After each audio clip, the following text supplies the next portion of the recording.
राजा विक्रमादित्य और अप्सरा की कहानी। प्रजापालक विक्रमादित्य को सदैव अपनी प्रजा के सुख दुख का ध्यान रहता था। कौन क्या कर रहा है और किसे क्या दुख है, इन बातों का पता लगाने के लिए वे यदा कदा भेष बदलकर निकल जाते। ऐसे ही वे एक रात बाजार की गलियों में घूम रहे थे। आधी रात का समय था। चारों ओर गहरा अंधकार और गहरा सन्नाटा छाया हुआ था। गलियों का चक्कर लगाते लगाते वे एक मकान के सामने आए, जहां एक लैंप का टिमटिमाता प्रकाश बरामदे से बाहर आ रहा था। बरामदे में एक बुढ़िया बैठी थी। वह कभी चरखा चलाती तो कभी हुक्का पीती, कभी हंसती तो कभी रोती, तो कभी नाचने लगती। राजा विक्रमादित्य को उसकी ये अजीब हरकतें देख बड़ा आश्चर्य हुआ। आखिर वह उसके पास जाकर इस स्थिति का कारण पूछ ही बैठे।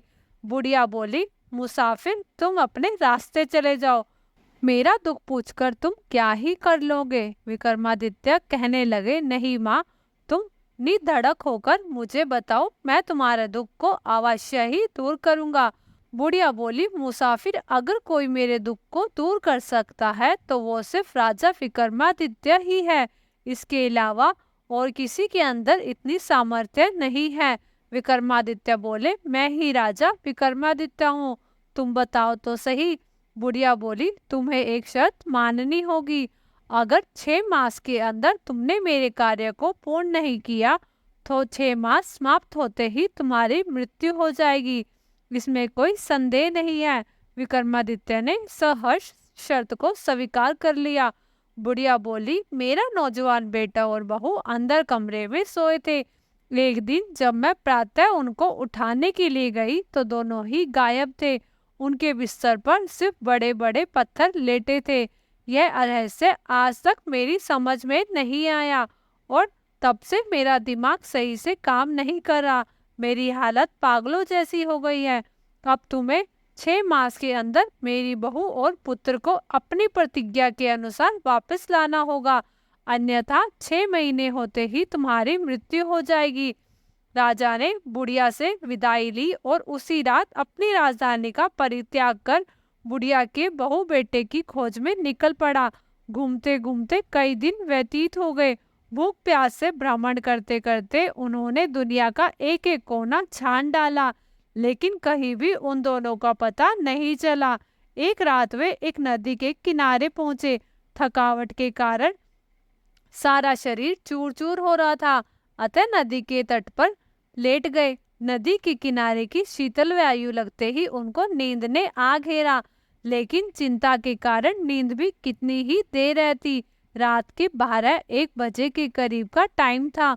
उनकी नींद टूट गई। वे सोचने लगे, 5 महीने तो समाप्त हो गए, लेकिन मैं अभी तक अपना वचन पूरा नहीं कर सका।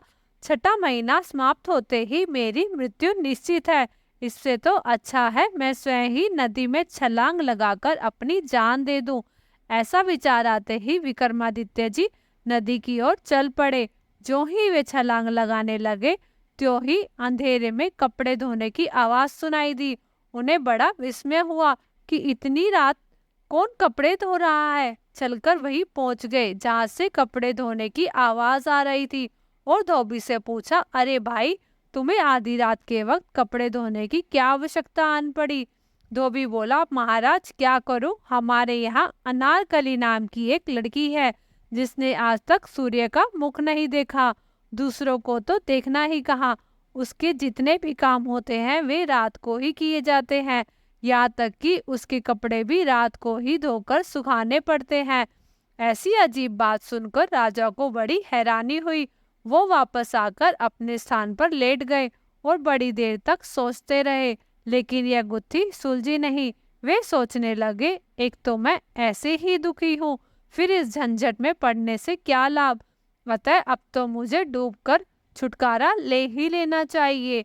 वह फिर चल पड़े। जैसे ही डूबने के लिए तैयार हुए, उनके नाक में धूप की बड़ी मीठी मीठी सुगंध आई और साथ ही निकट से शंख की ध्वनि भी सुनाई दी। विक्रमादित्य सोचने लगे, 2 दफा रुकावट पड़ गई, इसका मतलब यह हुआ कि अभी मेरी मृत्यु ही नहीं आई। प्रत्यय हो रही थी शायद कोई साधु महात्मा भगवान की पूजा कर रहे हो, चलो उनके दर्शन करो। चलकर महात्मा जी की कुटिया में पहुंच गए। महात्मा जी के चरणों में प्रणाम किया और एक तरफ बैठ गए। महात्मा जी ने उन्हें देखकर बोले, पथिक लगता है तुम इस समय बहुत दुखी हो, लेकिन तुम्हारे मुखमंडल के तेज से ऐसा आभास हो रहा है कि तुम किसी उच्च वंश से संबंध रखते हो। विक्रमादित्य बोले, महात्मा मैं राजा विक्रमादित्य हूँ। संकट में होने के कारण नदी में डूबकर मरना चाहता था। इतने में शंख की ध्वनि सुनाई दी, अतः मरने से पहले आपके दर्शन के लिए आ गया। महात्मा बोले, धन्य हो राजा विक्रमादित्य, आज तक तो बस आपका नाम ही सुना था, लेकिन आज तो आप स्वयं पधारे हैं। कहिए मैं आपकी क्या सेवा करूं? विक्रमादित्य ने बुढ़िया के बहू बेटे और साथ ही लड़की के कपड़े रात को धोने की बात कह दी। महात्मा जी थोड़े सोचने के बाद बोले, तुम पहले यह काम करो कि किसी तरह से धोबी की लड़की के साथ शादी कर लो, फिर 2-4 दिन वहां ठहरकर हाल चाल देखकर मेरे पास आ जाना, तब मैं तुम्हें सारी बातें बता दूंगा। दूसरे दिन विक्रमादित्य जी सज धज कर धोबी के घर गए और उसकी लड़की से शादी करने की इच्छा प्रकट की। धोबी उस सुंदर व्यक्ति को देख बहुत प्रसन्न हुआ और उसी दिन विक्रमादित्य से अपनी लड़की की शादी कर दी। विक्रमादित्य जी अब वही रहने लगे, लेकिन धोबी की लड़की ने न तो उन्हें अपना मुंह दिखाया और न ही उनसे कोई बात की। जो भी बात होती वह नौकरानी के माध्यम से होती थी। उसके कार्य रात को ही होते थे और दिन में वो सोई रहती थी। कुछ दिन वहां रहने के पश्चात विक्रमादित्य जी फिर महात्मा जी के पास गए। महात्मा जी से सारा वृत्तांत कहा।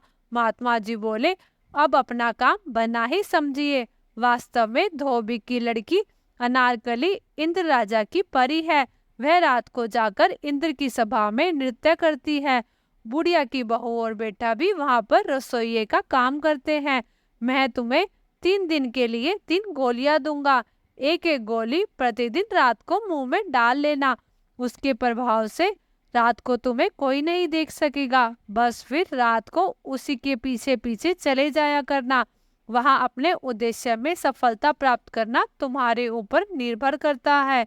इतना कहकर महात्मा जी ने 3 गोलियां विक्रमादित्य को दे दी। विक्रमादित्य गोली लेकर धोबी के घर वापिस आ गया। रात को विक्रमादित्य बहाना बनाकर शीघ्र ही सो गया। थोड़ी देर बाद गोली को मुंह में रखा और दरवाजा बंद करके बाहर निकल गए। उधर अनारकली भी इंद्र की सभा में जाने के लिए तैयार हो रही थी। राजा विक्रमादित्य ने चुपके से उसके नहाने के पानी में ठंडा पानी मिला दिया और वैसे ही उसके श्रृंगार के कमरे में भी उसका सामान उधर उधर कर दिया। अनारकली को बड़ी हैरानी हुई। वह नौकरानी पर बिगड़ रही थी, लेकिन यह तो राजा की करतूत थी जिसे गोली के प्रभाव के कारण कोई नहीं देख सकता था। किसी तरह वह जलती भूनती तैयार हुई और इंद्र की सभा के लिए चल पड़ी। विक्रमादित्य भी उसके पीछे पीछे चल पड़े। आगे चलकर एक वृक्ष के नीचे खड़े होकर अनारकली ने आवाज लगाई, बहन मालती जल्दी चलो, आज देर हो रही है। बहन की आवाज सुन मालती भी सज धज कर बाहर आ गई। आगे चलकर एक पीपल का वृक्ष आया जिसकी 2 बड़ी शाखाएं आकाश को छू रही थी। दोनों वृक्ष पर चढ़कर एक एक टहनी पर बैठ गई। राजा विक्रमादित्य भी उनके साथ टहनियों के बीच में बैठ के। इतने में परियां बोली, चल रे पीपल के पेड़, हमें शीघ्र ही राजा इंद्र की सभा में पहुंचा। इतना कहना ही था कि पीपल का पेड़ उड़ने लगा और शीघ्र ही इंद्र की सभा में जा पहुंचा। दोनों परियों का इंतजार हो रहा था। दोनों ने तुरंत उतरकर नृत्य मंडप में जा खड़ी हुई। विक्रमादित्य भी ढोलक बजाने वाले के पास जाकर बैठ गए। उस समय उन्होंने गोली मुंह से निकालकर जेब में डाल ली थी। सभा भवन में लगे हीरे मोतियों की चमक आंखों में चकाचौंध उत्पन्न कर रही थी। चारों ओर पुष्पों की सुगंध से पूरा वातावरण महक रहा था। चंद्रमा की शीतल चंद्रिका अपनी ज्योति से सभा भवन की सुंदरता को निखार रही थी। इंद्र अपनी पत्नी सहित सिंहासन पर आरूढ़ थे। देवताओं ने जय जयकार करी। वाद्य यंत्रों की मधुर ध्वनि और ढोलक पर पड़ी और थाप के साथ नृत्य आरंभ हुआ। लेकिन ढोलक वाला आज कुछ सुस्त था। नृत्य में गति नहीं आ रही थी। विक्रमादित्य अपने को रोक ना सके, उन्होंने उससे ढोलक मांगी। ढोलक वाला भी रोज ढोलक बजा बजा कर तंग आ चुका था, अतः उसने खुशी खुशी ढोलक उन्हें थमा दी। बस फिर क्या था, विक्रमादित्य ने ढोलक पर हाथ पड़ते ही नृत्य सभा में मादकता आ गई। सभी मस्ती में झूमने लगे। परियों ने भी उस दिन ऐसा नृत्य किया जैसा कभी नहीं हुआ था। चारों ओर वाह हो रही थी। नृत्य समाप्त हुआ। इंद्र ने प्रसन्नता से गले का 9 लखा हार उतारकर परियों को दे दिया। परियों ने वही हार ढोलक वाले को दे दिया, क्योंकि वह कई बार ऐसे पुरस्कार ले चुका था, अतः उसने भी वो हार विक्रमादित्य को दे दिया। विक्रमादित्य ने हार लेकर चुपके से जेब में डाल लिया। इंद्र की सभा भी विसर्जित हुई। परियां वापस चली गई। विक्रमादित्य भी मुंह में गोली रखी और अदृश्य होकर पीछे पीछे हो लिए। उस पीपल के वृक्ष पर बैठकर उसी स्थान पर आ गए जहां से चले थे। अब विक्रमादित्य परियों से आगे आकर अपने कमरे में सो गए। प्रातः हो गई, लेकिन आज वह नित्य की भांति नहीं उठे। अब तक विक्रमादित्य तो जाग चुके थे, लेकिन सोच विचार कर रहे थे कि नौकरानी ने आवाज लगा दी, परंतु वे उठे नहीं।